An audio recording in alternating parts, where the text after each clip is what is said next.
Hey yo, it's Dominic D'Angelo. It's Rumor and Innuendo, and I'm here with Mr. Robert Karpelis, WD Creative _ish. Robert, welcome back. You are back from your vacation, and it's good to see you. You're muted, Robert.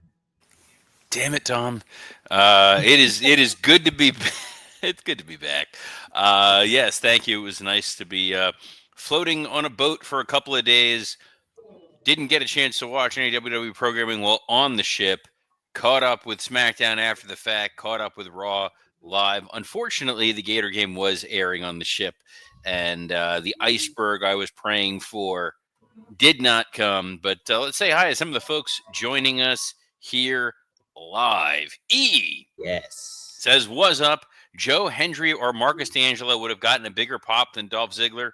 Uh, Dolph Ziggler is one of my all-time favorite people. One of the best individuals I've Friend ever of the worked show. with in pro wrestling. He has been on this show. He's been on my other podcast. I've known Dolph for over 20 years.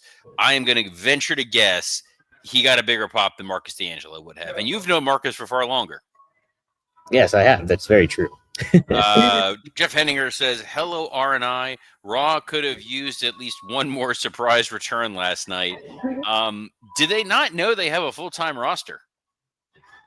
I don't think they're aware of that, Robert. Uh, Roman Reigns making his fourth return. Dude, Like 2 months. it was actually Wrestling All Head said what I was about to say, so I'll go ahead and just read it. Good day, R&I. Raw was like a 2013 time warp, and I'm here for it. That was absolute wild chaos. Dre Owen says, "Hello, R&I. Raw was predictable except for Dolph Ziggler. Otherwise, a solid show." Hey, sometimes predictable is good television. Yeah. Speaking of Did you predictable, overall like the Marty show, Robert? wants to say hi. I'm going to go fetch him out of the Yes. old pen. You keep talking. Say hi to the other folks Right, joining us. Yes. So thanks everybody for joining. I wanted to thank Kevin Kellum actually for tagging in yesterday. We got to discuss some cool things too and give our predictions with Raw, which we were both wrong on when it came to who could be the special opponent for Solo Sikoa. It was none of. We didn't even say Dolph Ziggler, which I'm kind of surprised about.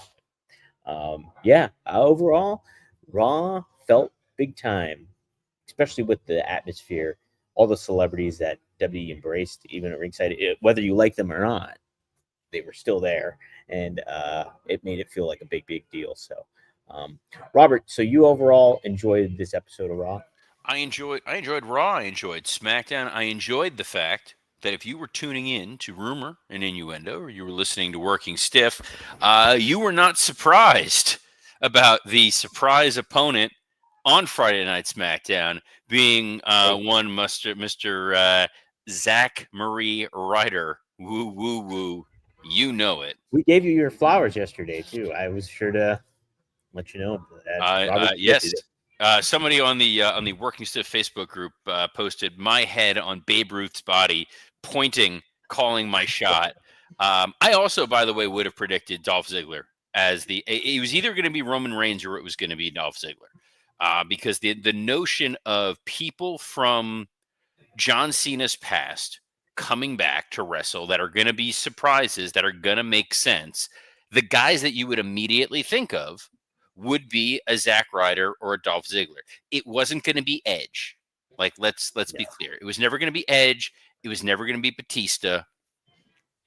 These were men who obviously John likes. John has worked with a number of times over the years, and they made for surprise pops that were not going to overtake the rest of the show. It felt like when you used to get the guest pop-ins during the Royal Rumble, where you'd get the little like, "Hey, here's the Godfather" or Gold Dust, or that one time like Mr. Perfect came out. It was just like, "Oh man, this is really cool," but we still have a story to tell. So Kevin and I talked about this yesterday, and I said to him, I was like, I almost feel like you need one of the surprise people to win their first match, so they felt important, like these surprises meant something more so than what they were. Did you feel the same sentiment? And are you okay? But like you're just saying too, how like they're there, but they're not taking over the story too at the same time. Yeah, I think that so part of it was at least with the solo piece, if it was going to be someone that needed to lose to Solo, Dolph Ziggler sold that Samoan Spike in a way that showed you guys this is why he worked there for 19 years. This is why the man was both a world champion and the guy you just put in with every new star, because he's going to make Yeah. them look great and doesn't have an ego about it. Has an ego about putting on the best performance, doesn't have an ego about like, that booking's not going to work for me, brother. I gotta go over. He is like the most affable, go with the flow, whatever you want me to do. I'm going to tell a story here that I'm probably not even supposed to tell, and that's fine. And it is such a microcosm story of just why this human being is the best dude ever. So, a guy named Nick Nemeth, who looks similar to Dolph Ziggler, a guy whose career Yeah, isn't he in TNA? That guy. I've ruined his That career Nick 3 Nemeth guy? different times. I've made him a caddy. I've made him a cheerleader. I've made him whatever the hell Dolph Ziggler was, a guy who shakes hands. We had him coming in for it was the Boca Raton Championship Wrestling does a show the night before the Jericho Cruise. Cruising for a Bruising. Didn't come up with a name. We're just going to live with it. And there was a Royal Rumble that was set for it, a Battle Royal, whatever it was, and Nick was going to be one of the surprise entrants. Except whoever was communicating with Nick didn't tell him, "Hey, you're supposed to be a surprise entrant." He thought he was just coming out there to cut a promo, welcome everybody to the weekend. He and I, in about 5 minutes' time, pitched, "All right, I want you to go up to your room, put bathing trunks on and sunscreen and a towel. We'll still have you come out. You'll come out in flip-flops. You'll be the last entrant. You'll super kick the guy, and then you'll win the Battle Royal." And he's like, "I love it, but I have someone eliminate me." I'm like, really? It's like, yeah, it's gonna mean more in the grand scheme for somebody to eliminate me than for me to win the Battle Royal. Like, he's that selfless of a guy. And it was one of those moments where you're like, yeah, this dude is the best. I'm glad he got that moment in Madison Square Garden. I probably would have put Ryder over LA Knight. I think there would have been more mileage out of that, because if LA Knight is frustrated he didn't get the title opportunity. He wound up going to Jey Uso and CM Punk. He got that promo cut from TV. He was off TV for a week entirely. And then he goes and loses to a guy like LA Knight. Like, that's how you slowly turn LA Knight heel. Exactly. Yeah. And you get more mileage out of LA Knight wins, but we know he's not going to be the main guy. And, Ryder gets a win, and then you feed him to Gunther, and it's another great moment for Gunther. So that would have been the booking I would have probably changed. Right. Yeah, no, that's a fair perspective too, because in the same realm, I just like Zack Ryder coming back felt like a cool moment, and I would have done at least have one of those guys win, but yeah, I'm with you on that one. Would have made sense, especially because the announcers did the heavy lifting on Friday. At least Corey Graves did in this isn't fair, because LA Knight didn't have a chance to prepare for Zack Ryder. Zack Ryder had a chance to prepare for LA Knight. Can I say this too? I said this yesterday, but I'll tell you this. When Zack Ryder came out, like Michael Cole, and what he had to say was like, this is Zack Ryder's second biggest moment of his career, probably. And then Corey was like, what's his first? Oh, you're beating me. And I'm like Michael Cole just completely undersold the value of Zack Ryder, like making him feel like a lesser deal. I thought, like, oh, this is a joke show up. I'm shocked Did you feel that same way? I'm surprised they didn't have him and Chelsea interact at some point in time. Sure, yeah. Mm-hmm. See, that would have been me too. Yes, he walks by her and she just, I'm sorry, who are you? Would have been great. That would have been great. There's a lot of talk in the chat. There's an exciting thing that's going to be going on a little later on today with our friends in All Elite Wrestling, that Tony Marie Khan is entering the Ariel Helwani Thunderdome. How much do you think we're going to get out of that, Brad? Oh, negative 0. That's what I'm thinking too. I mean, if Ariel Helwani has not been a part of Tony Khan's media calls, and if it's anything like that, he's not going to get a lot of juice out of that. Well, they don't like each other, and I think that's part of the fun. So you're going to get Tony, who's going to go in and try to babyface the situation, and Ariel is going to use his like, it's like a negative energy. I don't know how to quite, not that he's negative, but it's like a vortex of enthusiasm. It's like when you put on noise canceling headphones. That feeling is sometimes how Ariel Helwani comes to us. He's a very good journalist, but you're not going to get this great kind of shouting match. This isn't going to be Vince and Bob Costas. No, I was saying that ain't gonna happen. But maybe some good awkward pauses will happen though. It'll be fun. But what exactly are they going on there? Is it promoting Full Gear? Yeah, I'd imagine Full Gear because it's this coming Saturday. It is, Sunday. But do they need it? I mean, they're coming off of Blood and Guts. You got a bunch of eyeballs for that. Respectfully, the folks at AEW, Tony's not good at media. One of my all-time favorite moments is him wearing that stupid the stupid like babushka hat thing and the goofy sunglasses, and then he was being asked about like sexual harassment policies in the company. It's like, take the hat off, please. That was the hat that was made of the rat fur in Seinfeld. Yes, that's exactly what I thought of. It made me think of, there was a great running gag from Clerks the Animated Series, running gag from a 6-episode show, where both the mayor and the chief of police were at independent Halloween costume parties dressed like characters from McDonald's. So one was, he was like dressed as like Mayor McCheese. And he's like, I couldn't open the zipper. And it's like, that's what that moment felt like.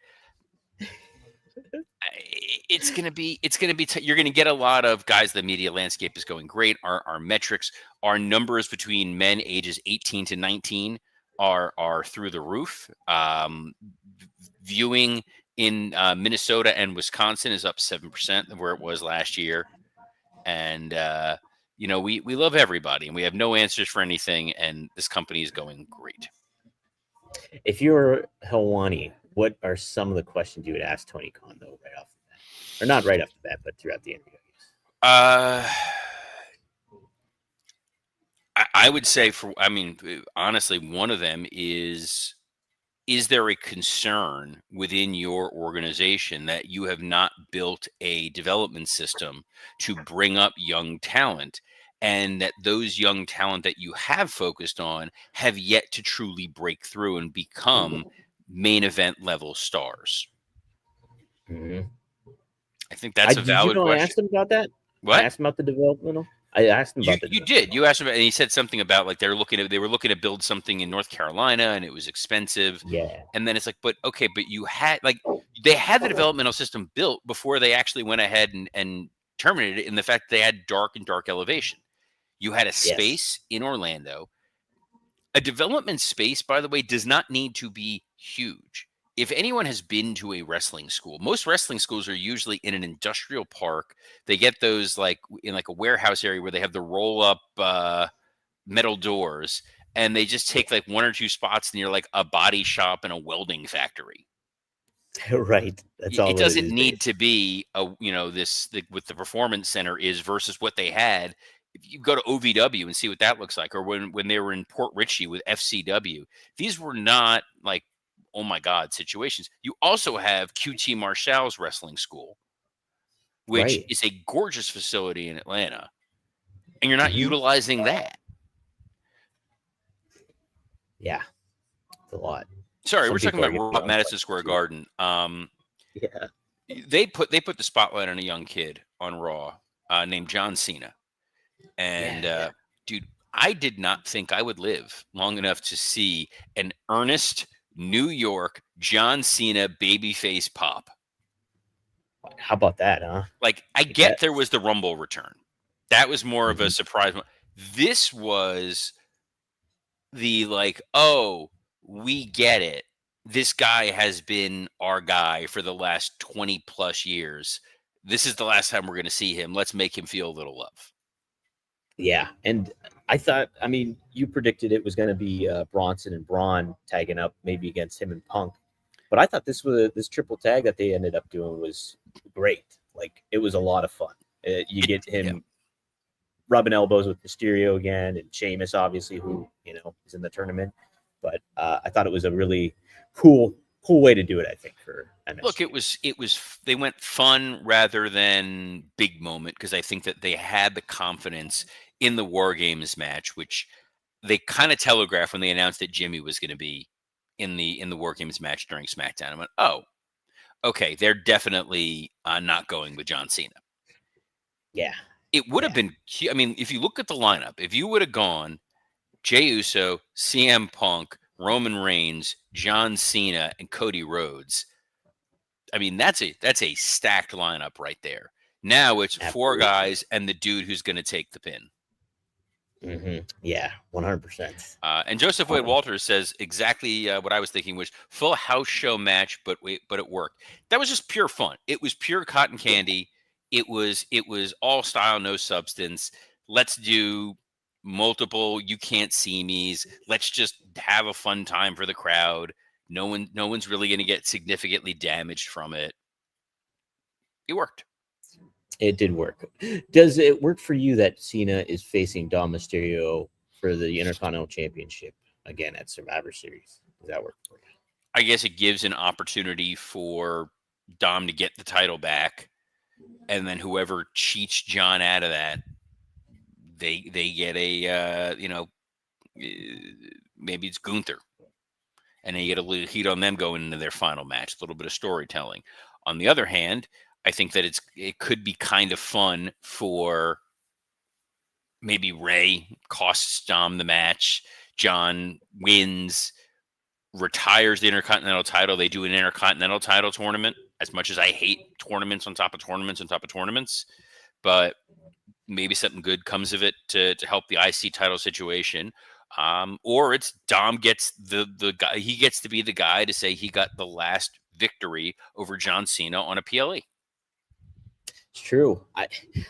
I'm more of the camp. I would love Cena to keep the title and it be part of his farewell match. And if somebody beats him, they not only end John Cena's career, but they win the Intercontinental Championship. Do I want to see Gunther win the Intercontinental title? No. But then again, I didn't know that I wanted to see Gunther come out in a silk robe, and there he was, dressed like Viscera. There he was, indeed. Yeah, he made his return against Javon Evans. What was I think a 15-minute bout? Did you like this? Do you think Gunther should have just been dominant, or were you okay with Javon Evans getting this spotlight too? No, this was the match it needed to be. This was Gunther's return. This was a spotlight for Javon Evans, a chance to show that he can hang on the main roster in a big-time match in just about the biggest environment you can put a young guy in, which is Madison Square Garden on the John Cena farewell tour against Gunther. Crowd was a little strange for this one. Little funky. Yeah. It's the one match they were funny, but I also think it was it was a bad booking decision in the way they laid this show out. Okay, I would not have put this match right after Maxine gets the upset win over Becky Lynch, because you're not going to have back-to-back feel-good moments. Right. Yeah, I probably would have put it where Solo and Dolph took off.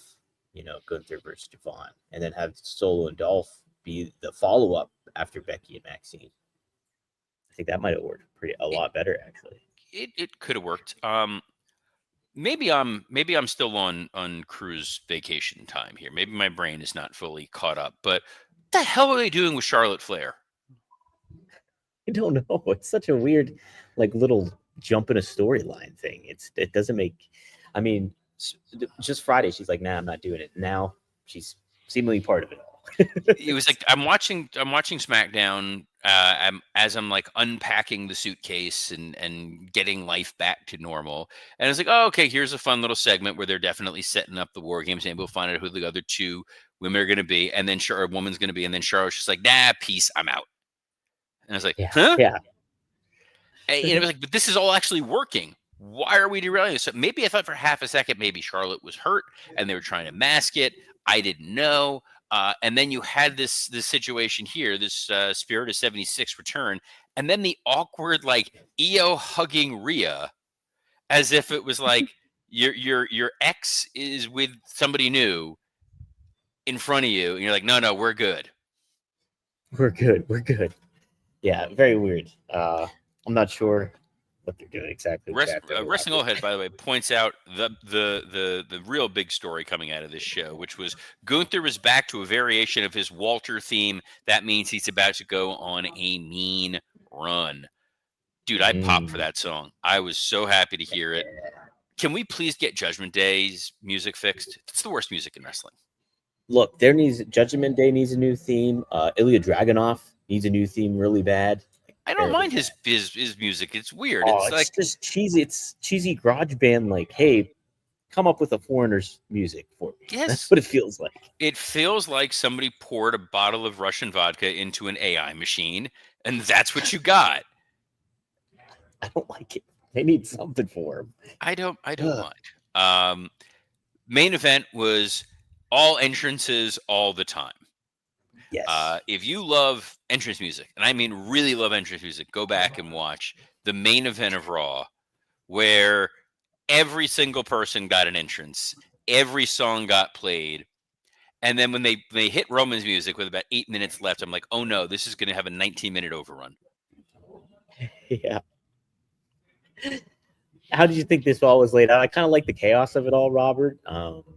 It felt like, okay, kind of paint by numbers in certain ways, but it was kind of fun to just see like Punk brawling with Logan Paul and then like the New York police getting involved. I wonder if that'll indicate Roman's getting suspended because he speared some police, so he's not going to be on television until Survivor Series. That was a weird decision to have the NYPD involved.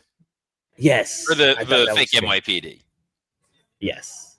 Those uniforms do not look authentic. Yeah, those they didn't still have the uniforms from the old Raw entrance. Remember the old Raw theme where there was the police officers running and then the people hit the fence and there's barking dogs. That was cool. Right. This was a weird decision. Mm-hmm. Yeah, I thought that to be a little funky. And Wrestling Old Head says, did you catch the Giants confronting Judgment Day? Not only did I, that's a big news story today on The Fan, on WFAM. They are not happy that Cam was involved because they're like, he's out on an injury. He shouldn't be getting involved in physicality. And he did get physical. He shoved Dominic Mysterio. But he got shoved too then. Did you notice that? Yeah, but there's a difference between that type of shove and a situation where he genuinely was going to get injured. Sure. I am disappointed Lin-Manuel Miranda did not get involved. Would like to have seen him jump the railing. I would have liked to see him get Bealed across the ring. No, I would not mind Andrew Schultz getting smacked around a little bit. Yeah, that felt a little heavy-handed, didn't it? Him getting in the mix, and they're like, here he is with the Giants, and then he's the one speaking for everybody. It was look, it could have been worse. It could have been Tony Hinchcliffe. I did love that. Like, does Fluffy just like live there? Do they just like move him from city to city? Yeah, he's like it's like when I was at WrestleMania 38 and Jimmy Hart was sitting just in the media, like in the press box. Like you walk in, it's almost like you get a gift bag and then you get Jimmy Hart's there too. That's what it felt like. Fluffy. Yeah, no. I went to a Mania where Gabriel was like behind me. Bro did not shut up. It was brutal. Oh, man. He's one of those fans where he's like, I gotta yell for everybody and cheer and whoop and holler, and it's like great, but like tune it down a little bit.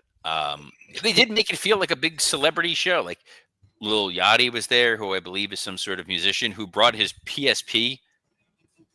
Yeah, I saw that. With a paw, like that was fantastic. A couple of random celebrities there, which was fun, but yeah. It felt like a garden show. Unexpected the Philadelphia Eagles were there too. Yeah, it did feel like. Dude, here's to the Eagles for. I never thought I'd say anything positive with the Eagles. Like going in the garden, good on you. You're right. I know. Jeez, the heat that they got. Yeah, that was tough.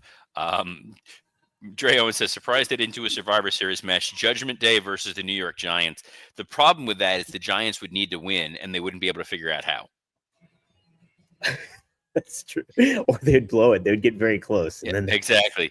They accidentally pin themselves. That's what would happen. They're the worst. But now we know. There was also the tease of AJ Lee, which we had predicted, I believe, right here on this show. If not, it was on Working Stiff, that I thought Maxine was going to win because of AJ Lee, and we were going to get AJ maybe in the War Games. So it looks like AJ is going to take that last spot on the women's War Games side for the baby faces, and Bailey being propositioned by the Kabuki Warriors, and Bailey has the mystery power that I thought only Kevin Owens has, which is I can remember what happened more than 1 year ago. That's right. So you think the final person on that side will be who am I thinking of? Who was that? Oh, Becky. Yeah, that's what I had said. I suggested it was going to be Becky, and yeah, you needed to get the title off of Becky because you needed her in War Games. You needed to make this feel like a big time match. Maxine with the Intercontinental titles. It's a fun story. It's a nice little story. You can get to her versus Kairi Sane after Survivor Series if you needed a match. Yeah, I think that's definitely the way this is going to go. I know what you also thought was a nice little story is what's going on with Nikki Bella and Stephanie McClure. It's official, Robert. It's happening at Survivor Series. Sorry, you blacked out there for about 40 to 42 seconds. I'm going to assume that you were not talking about Nikki Bella. So we're going to move on. But hey, it's good to be back. I'm going to see if there was anything of major note on SmackDown that I did not get a chance to touch on, because I feel like a lot of it did bleed into Raw, which was Drew getting involved. Drew getting involved, which we had kind of said, hey, they're definitely going to find a way. I do look, exploiting a legal loophole. Always going to be a fan of that. And again, I think it was E had said this comment up here, the writer's room watching Rumor and Innuendo taking Robert's ideas for free. I had said weeks ago, oh, we're going to get a traditional Survivor Series 5-on-5 match, the SmackDown before Survivor Series, involving Team Sami Zayn versus the MFTs. And guys, you'll never guess what happened. They booked that. Someone on the Facebook group, on the Working Stiff Facebook group, posted like, I had to stop listening to Robert's predictions of pay-per-views because he kept ruining them. But that's okay. It means that they're making logical decisions and following their booking pattern. That's how you get a solid television show. When you start doing all kinds of crazy, erratic nonsense, surprises for the sake of surprises, bro, it's not as good a show.